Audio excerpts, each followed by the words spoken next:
నిద్ర అంటే యోగులు నిద్రించే ఆసనం అన్నమాట. అంటే మనందరం మామూలుగా నిద్రపోయి విశ్రాంతి తీసుకుంటాము.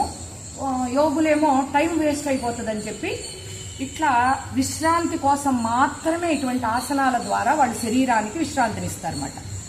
నిజానికి యమ, నియమ, ఆసన, ప్రాణాయామ, ప్రత్యాహార, ధారణ, ధ్యాన, సమాధి అనేవి అష్టాంగ యోగం అన్నమాట. ఈ అష్టాంగ యోగంలో మూడోదైన ఆసనము. ఆ ఆసనంలో ఈ విశిష్టమైనటువంటి ఈ యోగ నిద్రాసనం అన్నమాట. ఈ యోగ నిద్రాసనము చాలా చాలా విశిష్టమైనది, అలాగే అతి కఠినమైనది కూడా. అందరూ వేయలేరు అన్నమాట. పూజ్య గురుదేవులు మాకు నేర్పేటప్పుడు ఆయన గజం గుడ్డలో వేసేసి గజం గుడ్డలో ఇలా మూటలా కట్టేసేవారు. ఆయన నమస్కారం పెడితే ఆయన చేతుల్లో భారత జెండా పెట్టేవాళ్ళు అన్నమాట. ఆయన ప్రదక్షిణం చేసేవారు, ఇలా గుండ్రంగా అన్ని వైపులకు తిరుగుతూ నమస్కారం పెట్టి అన్ని దిక్కులకి నమస్కారం పెట్టేవారు. అట్లా కాళహస్తీశ్వర ఆలయ ఆశ్రమానికి వెళ్ళినప్పుడు బోల్లెస్ యోగి అని బిరుదు కూడా ఇచ్చారు గురూజీ అన్నమాట. అటువంటి ఆసనం చిన్నపిల్లలు వాళ్ళు వేయకూడదు. కొన్ని మీకు చెప్పాను కదా, చాలా కొన్ని రకాల వాళ్ళు వేయకూడదు అన్నమాట. మరి ఇప్పుడు ఈ ఆసనాన్ని ఈ పిల్లలు వేసి చూపిస్తారండి. యోగ నిద్రాసనం వేస్తే మనకు శారీరక ఆరోగ్యంతో పాటు మానసిక ప్రశాంతతతో పాటు అష్టసిద్ధులు కూడా లభిస్తాయి అన్నమాట. అంటే అణిమ, గరిమ, లఘిమ, మహిమ, ప్రాప్తి, ప్రాకామ్యము, వశత్వము, ఈశత్వము అనేటువంటి అష్టసిద్ధులు కూడా లభిస్తాయి అన్నమాట.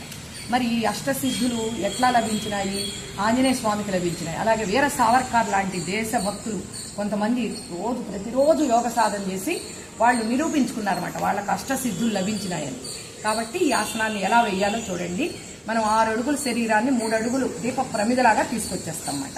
ఇప్పుడు చేతులు వెనక పెట్టుకున్నాను, చేతులు 2 కూడా వెనక్కి ఉంచుకొని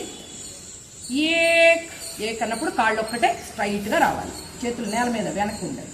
అది దో వెనక్కి వెళ్ళి తీన్, అది 2 కాళ్ళను చక్కగా ఇలా వేసి దీప ప్రమిదలాగా అన్నమాట. అది నమస్కారం పెట్టండి చక్కగా. అది ఇంకా దగ్గరికి వచ్చుంటే ఇంకా బాగుండేది. ఇద్దరు చాలా దూరం అయ్యారు, ఇంకా దగ్గరికి వచ్చుంటే చూసారా క్లాస్ చక్క పెట్టండి. ఎందుకంటే ఇంత బాగా వేసాను కదా.